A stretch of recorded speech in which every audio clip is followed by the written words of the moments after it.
Hi there, welcome to the archives. So I wasn't able to finish Why Does He Do That? Inside the minds of angry and controlling men. So I wasn't able to finish it yesterday.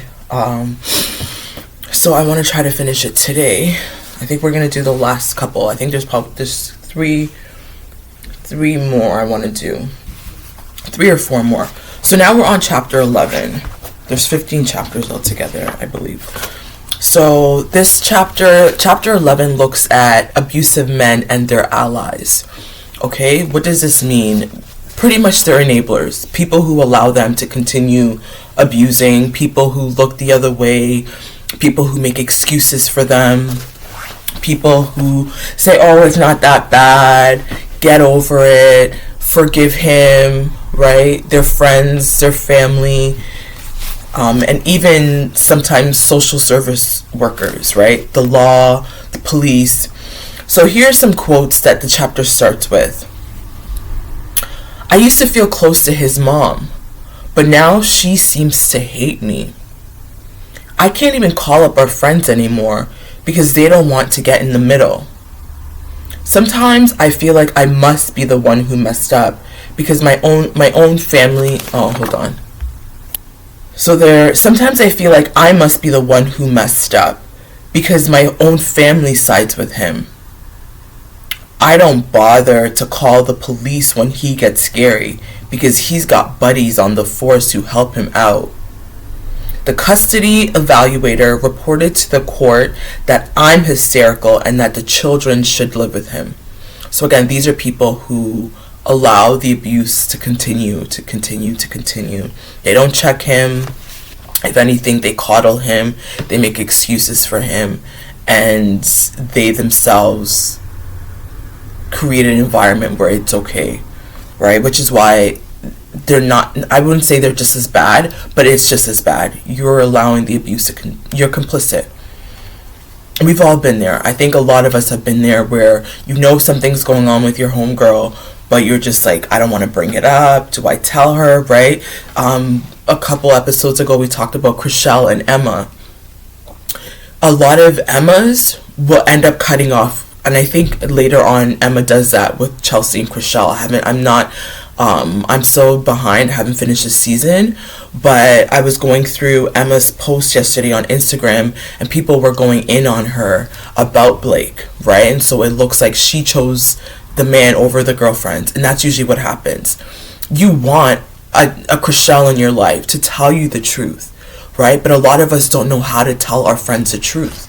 We don't want to get involved. We don't want to look like the bad guy. A lot of us, if we're being honest, are pick-me's, right? I had to really reckon with myself and face myself and be like, girl, you are looking like a pick-me. I would have never considered myself a pick-me.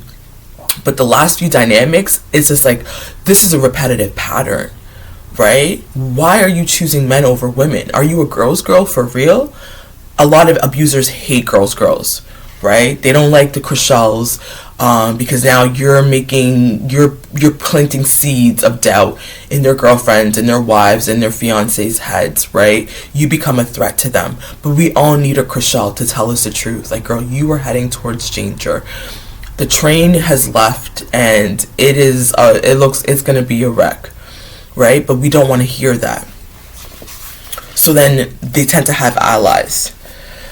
So each of these examples that I shared, all of them come from cases that Lundy, the author, has been involved in. And so basically, he talks about how this makes it really difficult for her to leave, right?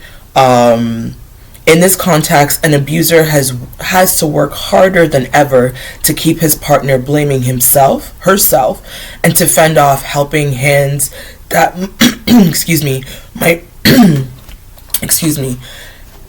fend off helping hands that reach her, right? So basically it's saying that they need allies. Being a bully is actually really hard work, right? You can't always be a bad guy every single day. So you need to recruit people. It's like high school. It's very high school.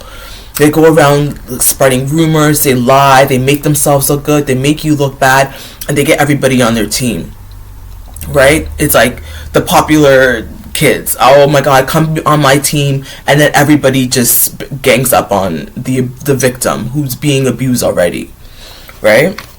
Because they need people in order to keep it up. I don't have to look like the bad guy today because you got your girls that are telling you that you need to forgive me, right? You may wonder why, if abusive men feel so justified in their actions, they distort their stories so much when seeking support. Why do they lie then? Well, first, an abuser doesn't want to have to explain his worst behaviors. His outright cruelty, for example, or his violence. To people who might find these acts distasteful, and he may not feel confident that his justification will be accepted. Second, he may carry some guilt or shame about his worst acts, as most abusers do. His desire to escape those feelings is part of why he looks for validation from other people, which relieves any nagging self-doubt. He considers his guilt feelings a weakness to be overcome. And last, he may lie because he has convinced himself of his own distortions. The narcissistic abuser, for example, considers his fabrications real, which is one of the reasons why lie detector tests are unreliable in cases of abuse. So the list of people abusers can potentially persuade to act on his agent is long. So they recruit friends, relatives, teachers, psychologists, clergy people, their priests, their pastors, police, judges, her relatives. They end up winning her relatives over. Their own relatives, their mamas. Oh my God, don't get me started with the boy moms. And following a breakup, his new partner, right? His new wife, his new girlfriend, his new fiance.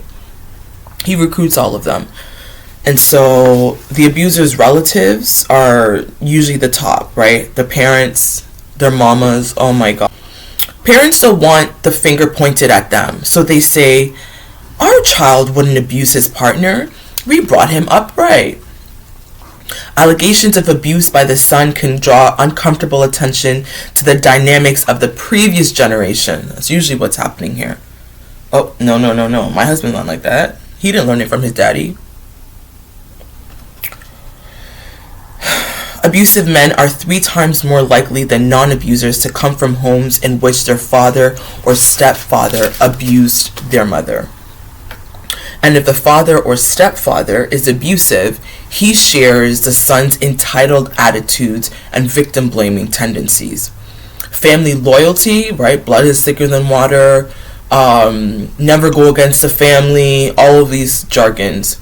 Family loyalty and collective denial. Denial is a really big one.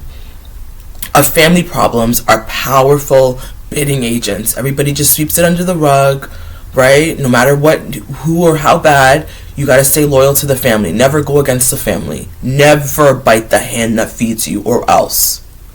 It's an abusive mentality. Or else. I'll show you, small girl like you. They can go outside and talk. What's it mean? I'm your abuser. Right? That's usually how it is. It'll never be well with you. So that's their friends and that's their relatives. They recruit her friends and relatives, right? I keep encountering cases where the woman's relatives also come to his aid. He is careful not to create the impression he's bad-mouthing her, while subtly planting his poisonous seeds. He might say, oh, she's telling people that I've been abusive to her. That really hurt my feelings. It's gotten so bad that I can't show my face places anymore. I'm not keeping any secrets. I'll tell you right out. I did slap her, right? And then when he leaves, her parents are like, oh my God, she didn't tell us that, like, she insulted him or she insulted his mom, right? She's got quite a mouth on her. I've noticed that myself. He shouldn't slap her, but obviously he's feeling guilty about it. He's willing to admit he's partly at fault. She blames it all on him, right? And so my clients smoothly make up stories to cover their worst incidents, the lying. He plays on the societal value while widely held that a man's abusive towards a woman is significantly less if she has behaved rudely herself. Is that the right? A man's abuse towards a woman is significantly less serious. I was like, less serious, right? If she did something to deserve it, then it's not that bad. She should have never talked back, right? She should have never hit and pushed him first, even though she pushed him as self-defense, right? She should have never took the children away. She should have never threatened a restraining order against him. So it becomes this thing of like his family and her family end up siding with him. What her family and friends may not know is that when an abused woman refers to look at her part, when she starts to refuse to look at her part, because that tends to happen, right? It's actually because she's taking a powerful step out of self-blame and towards emotional recovery. Because a lot of women will blame themselves. So when you see her being like, no, I refuse to take any more responsibility, he has to look at his own actions, that's because she's moving out of self-blame, right? It's actually a positive thing. But they'll see it as like, oh, she's blaming everything on him. So she doesn't have any responsibility for his actions. Anyone who tries to get her to share responsibility is adopting the abuser's perspective. Therapists and evaluators, they can also recruit them, right? So there's therapy, they'll go to therapy, and then same thing, oh, well, you are not taking any blame for this at all. He's acknowledged that he beat the shit out of you. How come you won't forgive him? Right? Why won't you let it go? I see a lot of the therapists online telling people to let it go, and I'm like, immediate unfollow. Because a lot of therapists do a lot of victim blaming. You have to just forgive, let it go. You shouldn't have done this. And again, yes, you have to hold people accountable, right? But it's like they will minimize what happened, and it happens. So that's what they talk about. Once abuse was denied in this way, the stage is set for some psychologists to take the view that any violent or sexually exploitive behavior that couldn't be denied, right? Because they are simply too obvious. So then it must mean that it was mutually caused. Well, he's accusing her of stuff, so they must just be both abusing each other. And sometimes, again, that is the case, right? Bad behavior begets bad behavior. Again, I've read and I've seen and I've experienced where women get really, really into these toxic dynamics as a self-defense mechanism, and then they become like the aggressor, right? Because they're fighting for their lives. It does not make it right. So custody evaluators sometimes become advocates of the abusive man. They'll join them in accusing women of alienating children from their fathers and refusing to consider evidence of abuse. I've had couple counselors say to me, for example, he just isn't the type to be abusive. He's so pleasant and insightful. She's so angry. Women speak to me with shocked voices of betrayal as they tell me how their couples therapist or the abuser's individual therapist or a therapist of one of their children has become a vocal advocate for him and a harsh and superior critic of her. I have saved for years a letter that a psychologist wrote about one of my clients, a man who admitted to me that his wife was covered with blood and had broken bones when he was done beating her, that she could have died. The psychologist's letter ridiculed the system for labeling him a batterer. He beat the shit out of her, broke her bones, left her bloody. And the psychologist said that the system shouldn't be calling him a batterer. Those helper fields, don't get me started. And that's why people will be like social services, social workers, therapists, sometimes psychologists. Sometimes they'll say that they're an extension of the state, right? Because they become your ops. Now they're siding with the oppressor, and you're just like, wait, I came here to get help. The context of the letter indicated to me that the psychologist had neglected to ever ask the client to describe the brutal beating that he had been convicted of. So he didn't tell her that. He didn't tell the psychologist that he beat the shit out of her, that she was bloody and blue, that she almost died. So these are their allies. They recruit people. The attorneys, they get lawyers that are neutral. The myth of neutrality, people play neutral. I don't want to do those both sides. I don't want to pick sides. Well, if you're not picking sides in a situation of abuse and oppression, you've already picked the side of the abuser. And they say that in here, right? It's not possible to be truly balanced in one's view of an abuser.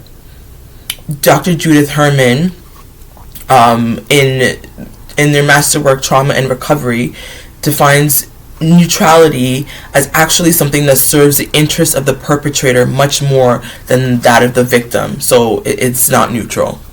You're not being neutral, right? Although an abuser prefers to have you wholeheartedly on his side, he will settle contentedly for your decision to take a middle stance. They have to work out their dynamics. I've let both of them know I'm there for them both. I openly support her. I don't want him to dig his heels in harder, right? People need to avoid the temptation to choose up teams. You'll hear that, right? In reality, to remain neutral is to collude with the abusive man, whether or not that's your goal. Same thing with people who go no contact. To act like it's just a neutral thing, or to even blame the victim, it's victim blaming. And remaining neutral is you're not neutral at all. You chose him. Just say you chose him. Or her, right? Whoever the aggressor is. The silence means that no one will help, just what the partner wants to have her believe.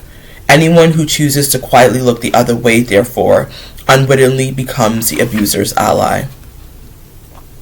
People don't usually even notice that they are supporting abusive thinking, and they wouldn't do it, right? They're like, I'm not an abuser. I'm not supporting an abuser. I just refuse to choose any side. Now you're manipulating me into your side. Oh, I see what he's talking about. She is controlling. She does want us to see, right? Now you become the villain. I have never worked with an abused woman who overlooked her partner's humanity. The problem is the reverse. He forgets her humanity, right? Because people will be like, show him a little bit more compassion. He's trying. Don't forget he's a human too. I know he's a human. That's why I left and came back 50,011 times. Because I keep seeing his humanity. He's not seeing me as a human. He's dehumanized me. I become an object to him. I become a nuisance. I disgust him. The abusive man, some people will say, you made a commitment and now you need to stick with it through hard times, right? Never get a divorce. Divorce is a sin. While the abusive man believes that chronic mistreatment, over disrespect, intimidation, and even violence are not good enough excuses for women to leave him. You made your bed, now lie in it. You're supporting the abuser's value system. The person who says you're claiming to be a helpless victim. If the abuser could hear these words being spoken to his partner, he would jump for joy. He may have said the very same thing to her. The abuser's perspective is that the woman exaggerates the hurtfulness of his conduct because she wants the status of victim, attributing to her the maneuver that he's actually fond of him using himself. When abused woman tries to tell you how bad things are, listen. Oh, these abuse activists are anti-male. Oh, these feminists are ruining everything. Feminism is ruining the family structure, is making everybody lonely. Okay. How is it anti-male to be against abuse? How is it anti-male to be against abuse is what the question asks. Are we supposed to pretend we didn't notice that the overwhelming majority of abusers are male? The reason you think I'm abusive is because you have a problem with men. One of the best counters for this piece of sidetracking is to point out how many men are active in combating abuse against women, right? Like, there are men in this field who are really championing, who do not abuse women. So how did they become that? And we get into that at the end as we talk about change. Protecting or enabling an abuser is morally repugnant as the abuse itself. Colluding with abuse abandons the abused woman and her children, and ultimately abandons the abuser as well, since it keeps him from ever dealing with his problem. So when people take a neutral stand between you and your abusive partner, they are in effect supporting him. They are abandoning you.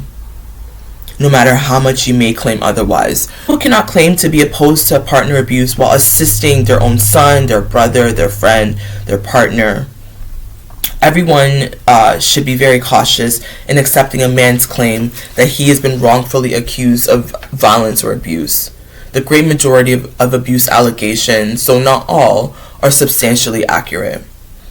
And an abuser almost never seems like the type, right?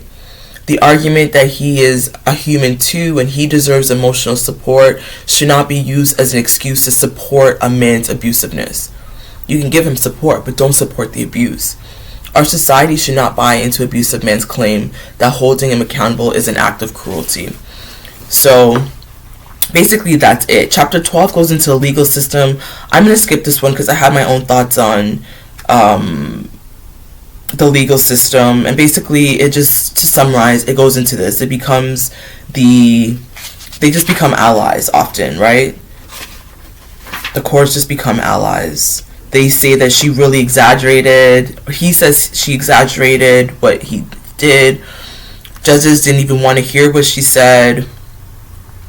In a court of men, she's automatically wrong. A lot of these men see themselves in the abusers, so they side with the abusers. The system is controlled by women, which is not true.